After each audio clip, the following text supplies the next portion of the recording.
This episode of Minor Obsession is brought to you by the UNC Charlotte Belk College of Business, North Carolina's urban research business school. As alumni of Belk College ourselves, we encourage you to visit belkcollege.uncc.edu and learn how Charlotte's business school can inspire your career path.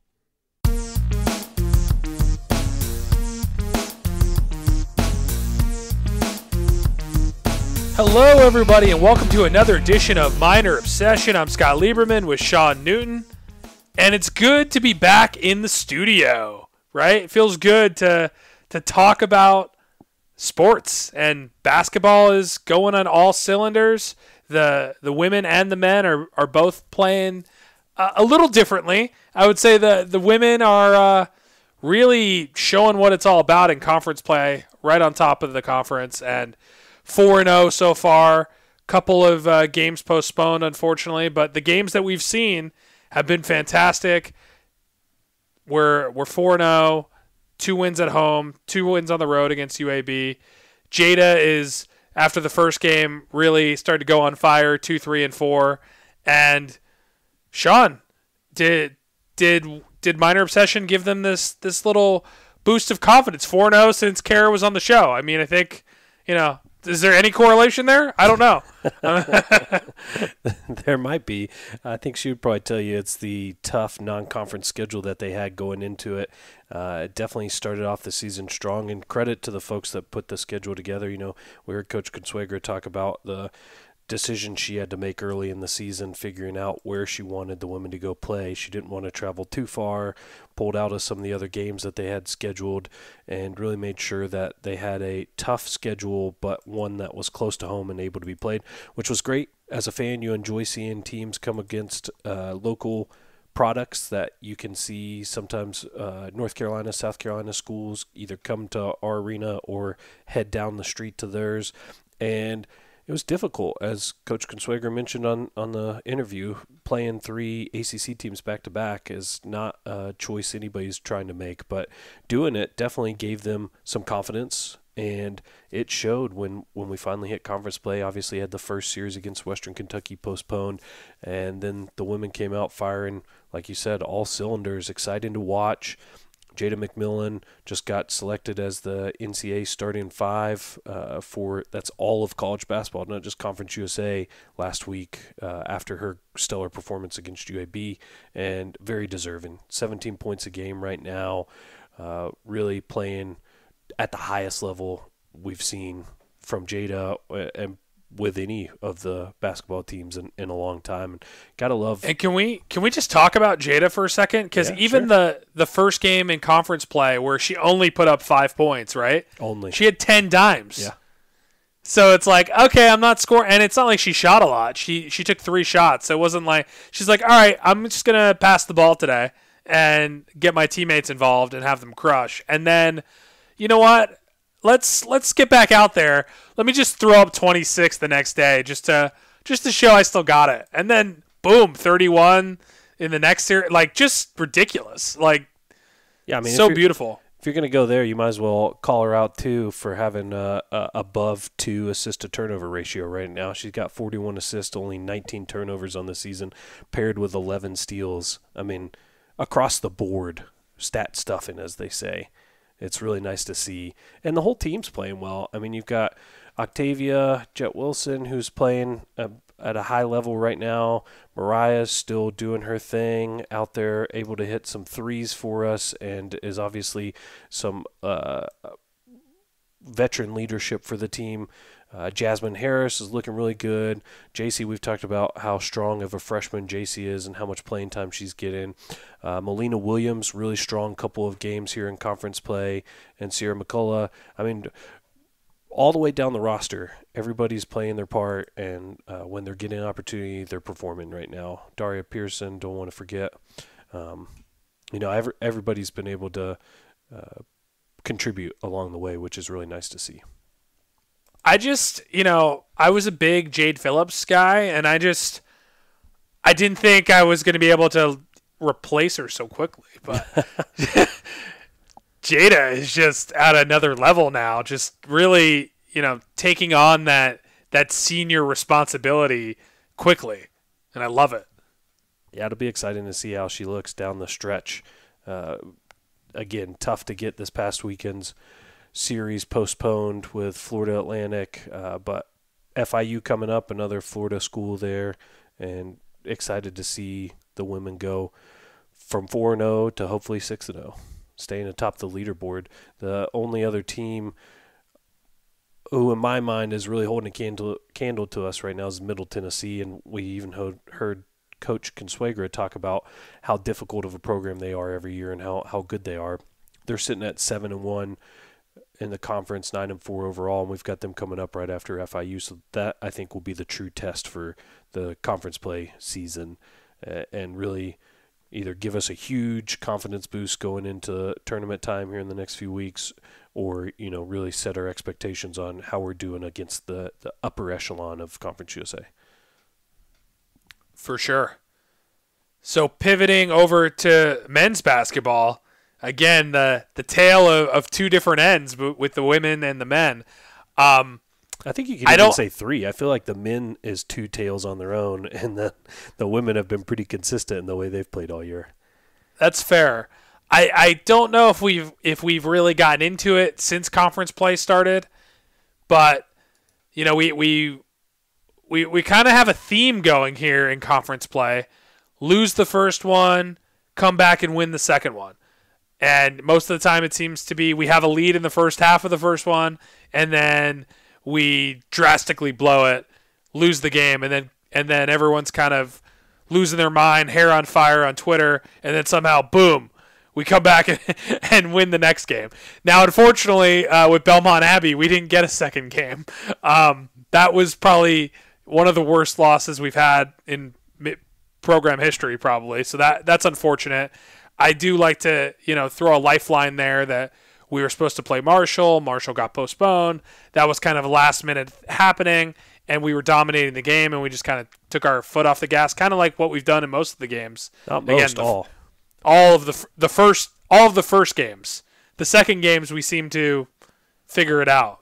So, Sean, tell me what's happening with the men's team, and we get really upset on day one, and then day two it kind of evens out. We're 7-7 for the year. We're 3-3 in conference. Our terrible loss is definitely Belmont Abbey, so we're going to stop talking about that game. And everything else, counting out the UAB game that followed that Belmont Abbey game the next week, where we pretty much got dominated. We came back strong the second day against UAB, and every other game has been really tight game where we're winning, and then we choke it, like the Florida Atlantic game this weekend. The first game we were winning, we blew it, went to overtime, where Jameer Young made a clutch three to send it to overtime, and then they went on a 10-0 run and kind of destroyed us in OT.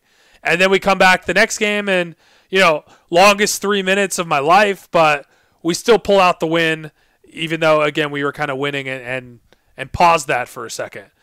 I would say the consistency on our team is certainly Jameer Young, and then it really just depends on his efficiency, because he can throw up 20 shots and make 5 of them, or he can throw up 10 shots and make 8 of them.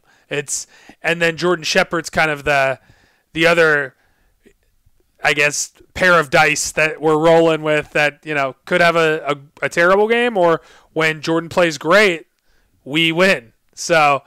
And then, obviously, there's different people that enter in for big games. Like Bryce Williams has definitely been showing us the potential there as just a sophomore. And I know that one game against UAB, I believe, where he put up 20 or something close to that, career high, was fantastic. 22, that's the number. And he was just draining it from downtown, 3 for 3, made his free throws, very efficient from the field. Nice to see that from Bryce, a legacy athlete, which is really cool. But Sean, what's going on? Tell me what's happening. Yeah, you rambled for quite a bit on all the different things you have there, so difficult to throw my thoughts together. Here's what I'll say on it. So First of all, we've led in every game, and not just at halftime, deep into the second half for the most part. We've had a lead, and I think that's probably the most concerning thing, is that we clearly have the talent to be able to take anybody to the wire any night of the week for the teams that we've played. I mean, obviously, not saying we can go tackle the number one in the country or anything right now, but at where our program is right now, we obviously have the talent to be able to compete night in and night out with the teams that we're playing. And I've seen a lot of people think that, say that they think that where we're at now is a far cry from where we were in the 90s. And you know what? That might be true. But in my mind, from what I've seen, where we're at now from a pure just performance ability and team ability, I mean, by far this has to be the best team capability-wise that I've seen in the entire 15-year span that we've been on a pretty tough run. I mean, obviously, in the, like 2007 time frame, we had Lemire Goldwire, Anwan Wilderness, Lamont Mack. That squad was pretty good and was capable of holding their own.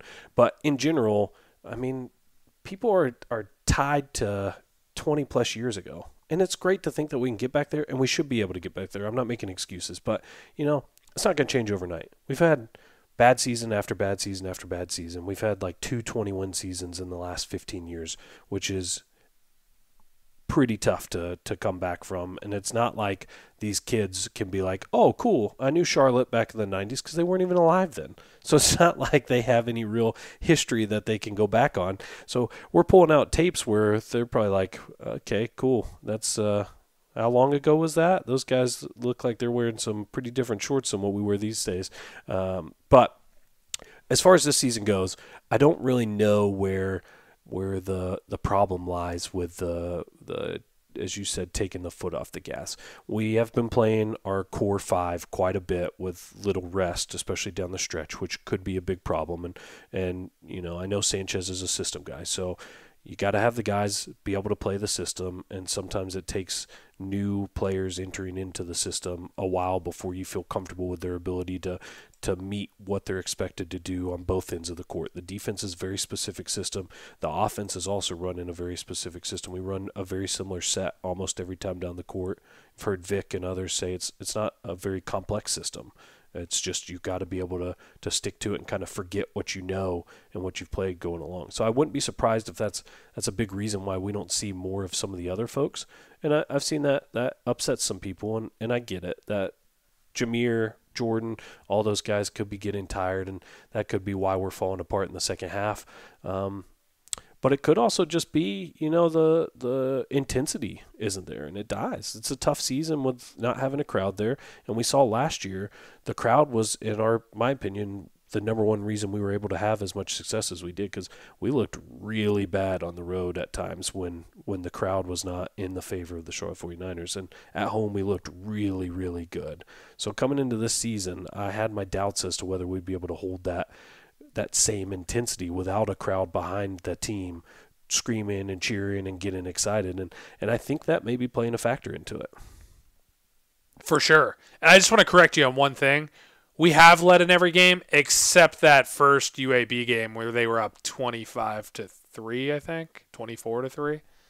So I just want to throw that out. Sorry, I like to forget about that game. That was probably the worst offensive showing I've ever seen in my life. I mean, we started 1-25 at one point, had like 19 turnovers in the first half. I apologize that my mind intentionally left that one out as any game that we've ever played, because that was a tough 2-game stretch. You lose to a D2 school after being ahead by like 25 points in the second half, let them take you to overtime, and then can't even keep it up in overtime. And then you come out the next game and can't score for the first 15 minutes of the game, essentially, and only put up 37. I just like to forget that those ever happened, because clearly they don't define us. So they came right back the next night and played good. Well, I think that's important. That's why it's important to remember it. I think it's great to see. Obviously, losing to a D2 school is tough, and then getting destroyed by UAB is also tough. But then to come out the next day after, people are asking for a new coach, or demanding things from the team and just not happy in general. And to just kind of put all that away and win by 15 in dominant fashion to the same team that dominated you the day before, that's pretty impressive. It is. I'm just trying to glass half full it here, and I think that's important to look at in this weird COVID-y season of games getting canceled and whatnot. Obviously, the men's season so far has gone on a lot smoother than football, and even smoother than the women's season thus far, and hopefully it'll continue that way. But yeah, what I'd like to see coming up from the men is a sweep, right? 2 wins. Let's win the first game at least, and then let's see how we do the second game. But I would like to see a first game win. I think that would be huge for our psyche to kind of get that rolling. And we're still in it despite some ups and downs so far this season. We're still 500 in the conference, and there's a lot more conference play to go. So I mean, we're right in the middle of it. So that there are things to be positive of, and I think as this team continues to gel and understands their roles, I mean, I really am liking the play time that Anzac and Bryce Williams are getting. I think those two have really made the most of their minutes and have become key contributors to this squad. And Jerry as well, but obviously he's not going to be here as long as the other two. Yep. Yeah, and the other thing I think about too, it's easy to get upset about blowing the leads or having a bad showing against UAB the other day, but we're in a good position. We're sitting 3-3. We're 2 games out of first in the East. Western Kentucky's got they're 6-2 overall, but we did split the series with them, so that's good news if we do catch back up. And Old Dominion sitting at 4-2. Then you got Marshall, Florida Atlantic, and Charlotte all right there at 3-3, just nipping on their heels. And we've gone through the number 1 team in the East. We've gone through the number 1 team in the West in UAB. And we've gone through Florida Atlantic, who is right there with us at 3-3 and 8-7 overall, and has played some tough games. So we have gone through the harder part of our conference schedule and came out the other side 500, which is really impressive with the highs and lows we've had along the way. Now, I'm not saying it's a guarantee or anything, but we've got Middle Tennessee coming up just after the FIU series. Middle Tennessee's got 1 win in the conference right now. We've got Old Dominion, who, again, is sitting in second in the East right now, but we were able to take down Western Kentucky. Nothing says we can't do it with ODU. And then we've got UTSA and UTEP to round out the season, both right now at 3-5 in the conference, 7-7 and 7-8 overall. Definitely on par with us at best. I haven't looked at what their schedule looked like to see if they have any tough games that they've played yet, but in my mind, we had the hardest part of our conference to start with. Now we've got a couple tests along the way, but you got to have some confidence, you would think, going into those games saying, hey, we hung with currently the 2 best teams in Conference USA. We gave one team all they could handle for almost the entirety of 2 games. Western Kentucky really stole that first game. It should have been 2 games for us. UAB caught us off guard. They've got a really good defense, one of the best defenses in the country, and caught us off guard that first game. But the second game, we bounced back and won it. So I think that bodes really well going into conference play time. And I honestly think that as mad as people want to get about losing to the ECUs or the apps and the teams that we should never lose to, that in this coaching staff's mind, it's conference tournament wins or bust right now, and everything else is just secondary. And you know what? If that pays off and we actually are competing for the conference championship in the tournament, I don't care. We can lose to ECU and App every year if we want to, if we're going to go to the NCAA tournament each year. That's fine with me. Totally. I think one other interesting thing to point out with the last 2 games with Florida Atlantic, that was our first true road test.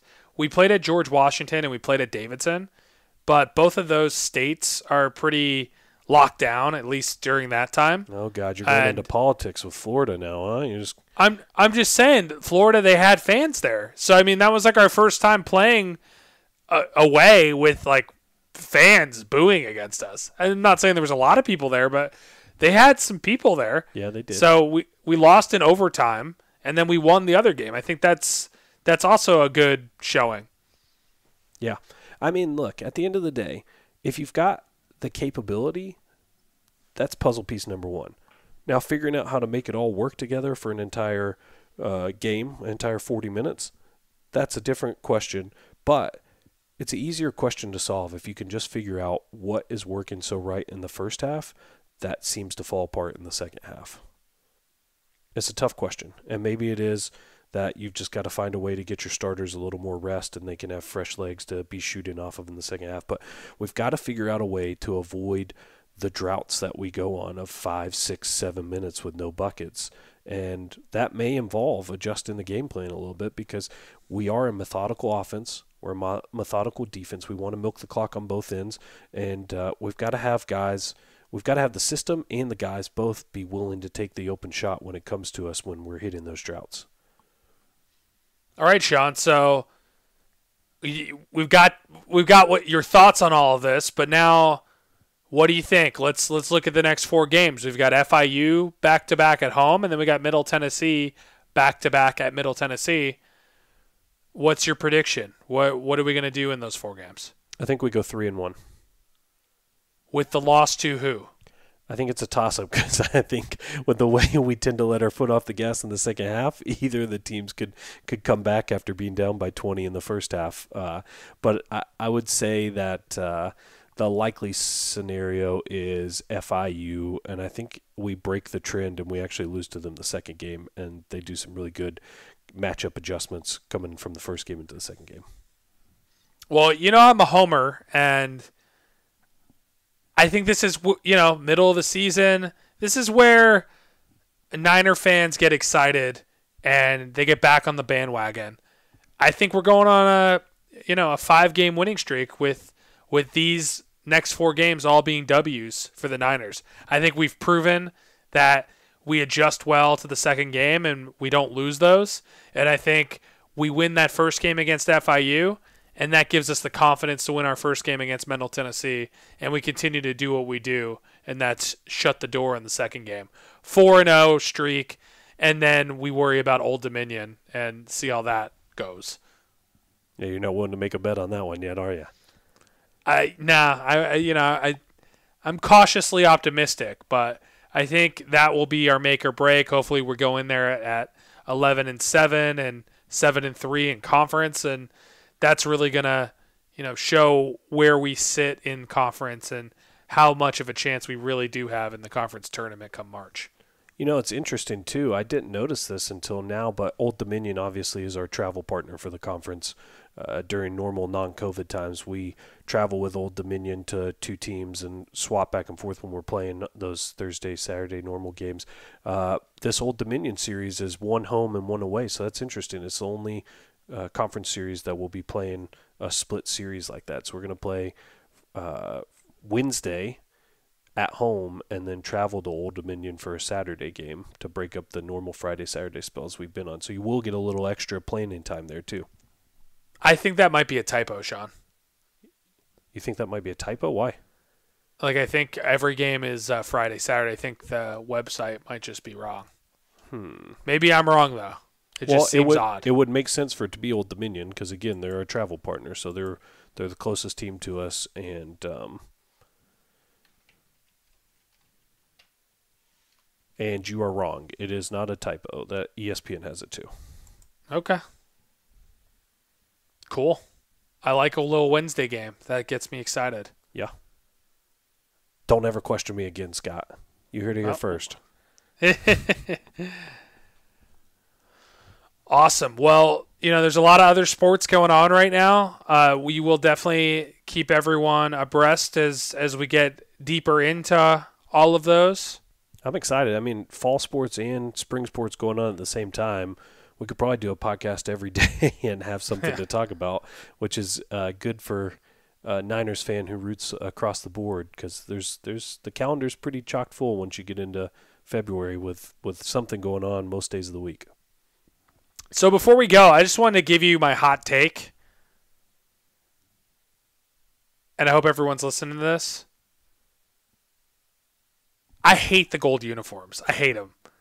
Why? I thought I was going to like them. I don't like them. I think they look bad. I wish we would stop wearing them. Why? I just really don't like them. Didn't we just wear them on our bounce back UAB win, or maybe it's the Florida Atlantic bounce back win? We did. I just don't like them. Have we worn them second game every time? I'm trying to remember here. I don't know. Are you dissing the one uniform we can win in right now? I just don't like it. I think the green with the gold numbers, it looks real good, and I like the classic white and green. I'm normally a gold guy, I always am, but I don't like them. Here's my hot take. My hot take is I think you need to wait till you see him in person, and you also need to check your TV resolution. You might have your contrast off a little bit or something, because they look pretty good to me. Yeah, fair enough. And my cutout is behind the backboard, just excited every time. So I mean, at least he likes it. But that's my hot take. I think we should stick to the green and white. Maybe try a different type of gold uni, but I don't like the black ones back. I like the black basketball. The black ones were cool. Yeah. We'll see. I mean, this is just one season, so they could always pull another one out next year too. So, but I'd have to disagree. I like the gold ones. I like them all, honestly. I mean, gold may be third in my books. I do like the white, and I do like the green probably a little better, but I wouldn't say I don't like them. Fair. Well, I just wanted to, get that off my chest, because that was having trouble sleeping. That felt like it was really repressed. It was kind of repressed. Let's hope Mike's not listening. He's never going to talk to you again. I know. And hopefully we'll climb the hill with Mike very soon and ask him all these hard-hitting questions that I know everyone's thinking about of basketball and everything else. But I'm sure he'll have some great answers for us as well, as he always does. Yeah. Well, and it's definitely the right time to bring him on, because he's probably got a lot of things to plug with all the different sports going on right now. So we'll see if we can get him in the next few weeks and like you said, climb the hill and hear what he's got to say about everything going on right now. For sure. Well, I'm excited. Basketball has been definitely an up and down on the men's side, straight up on the women's side. And let's hope that we start being more consistent. I know when I get on Twitter after a loss, I get real nauseous, and then after a win, it feels a little bit better. So I'm hoping that we could just win a lot, and we can get some more positivity out there, and go above 500 this year. Let me ask you this before we go: is there any doubt in your mind with Sanchez's future here right now? Any doubt in my mind, as in, do I think Mike Hill next season? Do I think Mike Hill will make a move, or I think Mike Hill should make a move? Should. If you were Mike, would you think Sanchez was in the hot seat after the season we've had this year, or would you just write it off as COVID? I would write it off as COVID. Again, I think if we lost out and continued that downward trajectory that it keeps looking like it's going into, and then we bounce back and win a game, I think potentially. But I think no matter what, you got to give him next season, especially you have him extended till 2026, I think, and get that out of your mind. Say that didn't exist, and we could cut bait whenever we want. I think this is year 3, but it's COVID, so you got to give him year 4.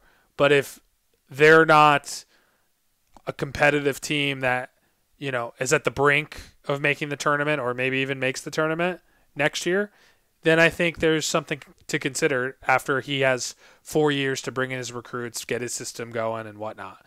But I think last year we overachieved. This year I think expectations are a little high with COVID. So I think this is a wash, and hopefully next year I think we should be in the top 4 within the conference, and a perennial tournament team with 20 wins. I think as long as we're in that 17 or up win category, I think you got another year to then, make it or break it. I think if we're under 12 wins, I think the hot seat is highly serious. If I'm Mike Hill. Yeah. Yeah, I think I would agree with you. I think this year, it's COVID. It's difficult. We see some of the best teams in the country doing really poorly right now because of what's going on You'd see teams like Duke just choose not to play non-conference games because they're having a tough time and then play it off as COVID-related stuff. But I'm with you. I think this year is difficult to judge to start with, but not just that. That team has played really well. They just haven't been able to close out the games, and I don't know what is missing to be able to do that. But if they could just figure out a way to close the door when they're ahead in the second half and not let teams come back in and not go through those little dry spells that we've been going through, that to me is something you can fix. Just change the game plan slightly. It's currently a trend. You can figure it out and move on. But I'm with you. I think next year is really the defining year for us, and we should definitely be competing for, a first round bye in the tournament and be a favorite to go into the conference tournament. For sure. And I think, all these things are great learning experiences for, the younger players on the team. Like a Jameer Young, he's a sophomore, right? You make your biggest jump from a sophomore to junior year. So just imagine what that kid's going to be like next year. And, the team's playing 500 ball with no fans. And like you said, we were pretty much undefeated at home. I think it was the best home record ever last year, or most wins. Yeah. So next year, hopefully vaccinated, ready to go. Fans are back in the stands. All that momentum, all these learning experiences. A junior Jameer Young leading the charge. I'm pretty excited. And you can already see Jameer, obviously he's playing great ball just like he was last year, but you can also see his body transformation of at least 10 or 15 pounds of muscle. He's working in the gym, and that's going to be clutch. And you're going to see a bigger body maturation from sophomore to junior year. So I'm pretty excited about him just continuing to lead this charge, and we'll see what kind of recruits we get via Zoom. I tell you what, business idea just popped in my head. If for whatever reason we can't get back into the stadium next year, let's sell cardboard cutouts that you can record yourself screaming that come out of it, so you actually get the fan experience and the team gets a little crowd noise too. What do you think about that? I don't hate it, but I feel like some of the chants that you in particular yell at the refs, I don't think those will be allowed. So therefore, your cardboard cutout is not providing its true value that is needed. That's fair. What a great year for the refs, though. Must be real easy. Yeah, you got to stay on them. I mean, that if I was at FAU during the last 3 minutes of that last game, God, I would be yelling at them so hard. That was miserable to watch with how long it took to get that stuff straight. So, but credit to them. They got it right. The Niners came out winning, but that was a long 3 minutes of basketball. For sure.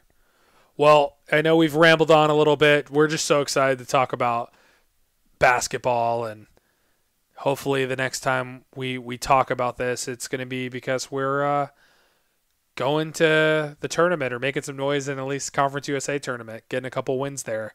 Fortunately, we never got to see that dream come true with COVID really putting a damper down. So hoping this year, at least we have some fun in the tourney and maybe make it to the big one. We'll see. If that happens, though, I am screwed in all of my brackets because I'll definitely pick us, even though we'll be like a 14 seed. Yeah. Well, let's hope for that. Let's also hope we're talking before then because that's a long time away. So we got to give the fans something to listen to in between now and then. For sure. Well, thanks for listening. If you have any guest suggestions or anything you want to hear, hit us up on Twitter @MinorObsession. We listen to what you say, and we're going to continue to bring on new content as much as we can. Sean, anything else you'd like to say to the people? Just keep supporting those Niners. They need us now more than ever. Well, remember to wear green and don't wear gold. Go Niners.